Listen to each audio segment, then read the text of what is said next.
Witajcie. Nowy prezydent Polski w swoim orędziu powiedział, że mieszkalnictwo jest bardzo ważne i to taki ukłon był chyba w kierunku lewicy i budownictwa społecznego, ale zostawmy prezydenta, zajmiemy się tym, co powiedział 2 dni czy też dzień przed tym orędziem minister finansów, minister Domański, który nagle stał się osobą odpowiedzialną za polskie mieszkalnictwo.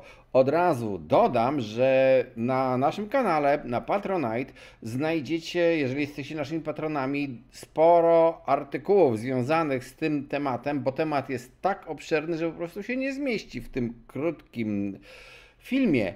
A tematem jest to: fundusze REIT, pomysł funduszy REIT w Polsce został znowu odrzucony. Czy minister finansów naprawdę rozumie rynek mieszkaniowy? W mojej opinii niezbyt dobrze go rozumie. To jest finansista, dlaczego ma się znać koniecznie na mieszkaniówce? W ogóle, jeżeli interesują Ciebie trendy na rynku mieszkaniowym, zmiany prawa, wszystko co dotyczy rynku nieruchomości, subskrybuj nasz kanał, udostępniaj te audycje dalej. Zachęcam również do zaglądania na stronę symen24.pl, gdzie są kursy obrotu nieruchomościami. A teraz przejdźmy do tego tematu tych REIT-ów. Zaraz wyjaśnię, co to jest i dlaczego to jest może dobre, a może złe dla polskiego rynku nieruchomości i komu służy tak naprawdę to, że w Polsce tych REIT-ów nie ma. To jest dość ciekawe. Odwołam się również do doświadczeń z innych państw, które dopuściły istnienie REIT-ów, czyli funduszy inwestujących w nieruchomości, na przykład na wynajem, w tym nieruchomości mieszkalne, bo te nas teraz interesują.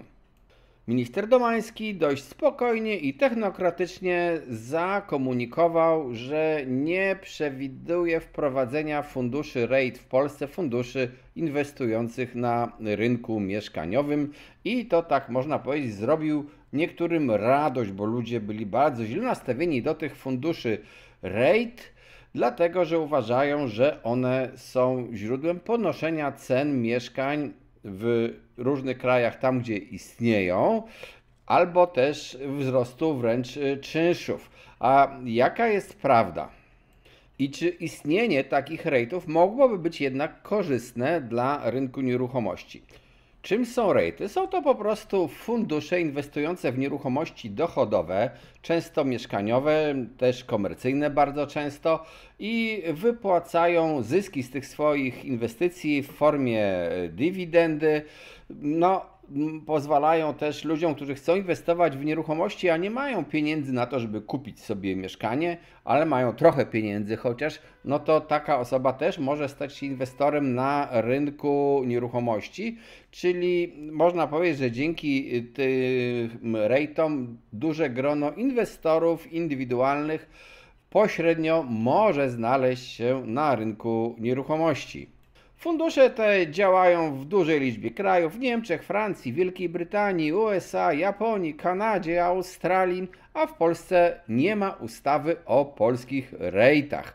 Zwróćcie uwagę, że powiedziałem, że nie ma w Polsce ustawy, ale nie powiedziałem, że w Polsce te fundusze nie działają w sposób na przykład pośredni.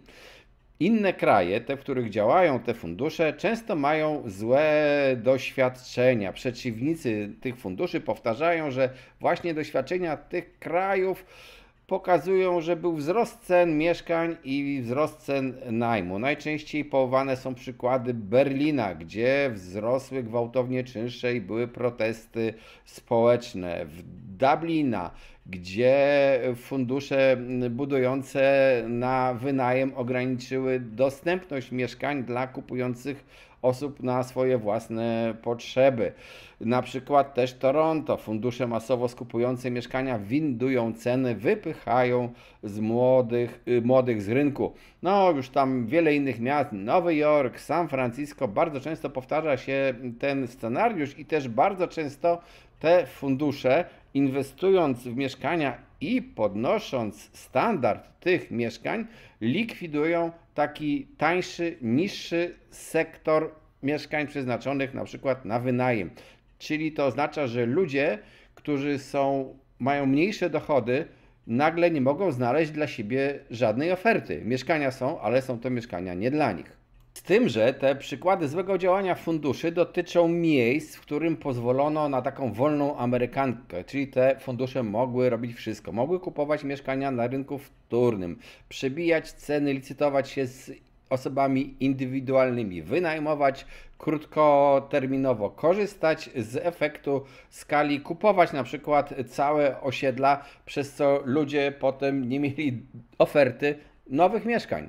Ale czy powiedziane jest, że Polska musiałaby powtarzać te błędy? Przecież można sobie wyobrazić, że dopuszczalny byłby model tylko działania REIT-ów w formule buduj, aby wynajmować, bez możliwości zakupu mieszkań z rynku wtórnego, czyli bez odbierania podaży mieszkań osobom prywatnie chcącym kupić, z jakimiś limitami czynszu albo wzrostu tych czynszów, z nadzorem nad umowami, albo działającymi we współpracy z samorządami, na przykład poprzez wspólne inwestycje na gruntach publicznych, wypłacający też dywidendę polskim inwestorom.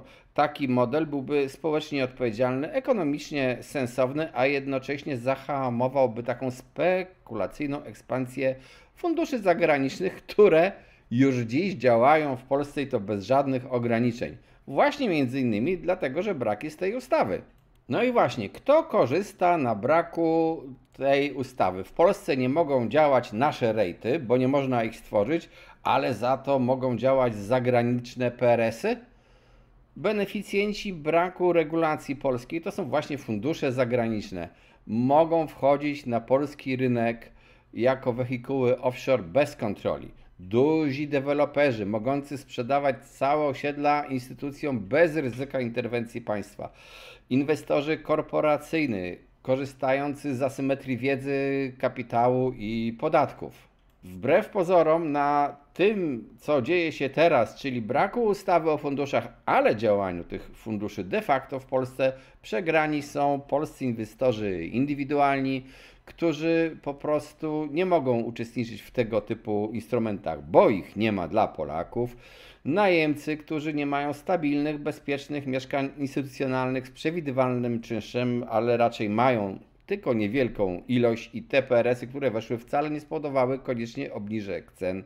Budżet państwa nie ma narzędzi regulacyjnych, nie zarabia na podatkach od przejrzystych REIT-ów. Samorządy, które nie mogą współpracować z takimi polskimi funduszami o ugruntowanej strukturze prawnej. U nas się teraz mówi, będzie budownictwo społeczne, ale ludzi, którzy by zbierali fundusze i budowali te mieszkania, to nie dopuścimy, bo to musi być koniecznie komunalne albo może spółdzielcze.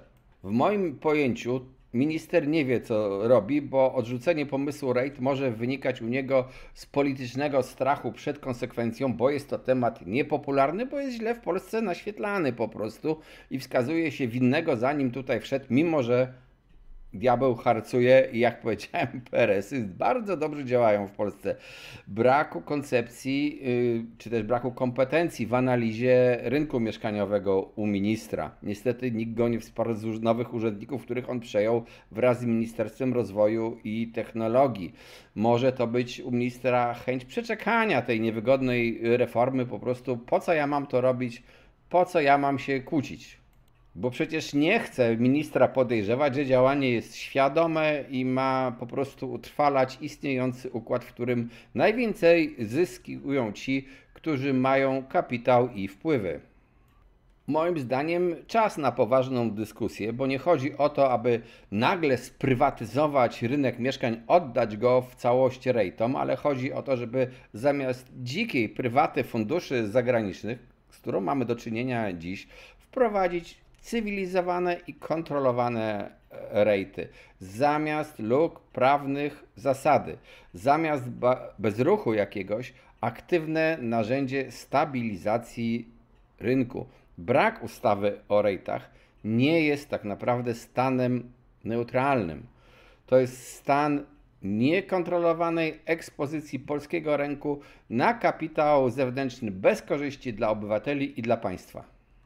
No ale żeby takie coś wprowadzić, to trzeba się trochę znać na rynku. Można na przykład wprowadzić rozwiązanie, które by wyeliminowało potencjalną groźbę, rywalizację o te same działki między deweloperami a funduszami inwestującymi w mieszkania na wynajem.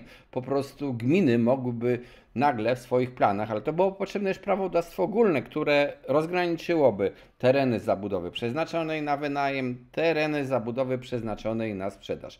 Na pewno funduszom należałoby mocno ograniczyć, jeżeli wręcz uniemożliwić możliwość mieszkań na rynku wtórnym oraz skupowania mieszkań od deweloperów, a już szczególnie skupowania całych osiedli. Po prostu te fundusze powinny budować same dla siebie.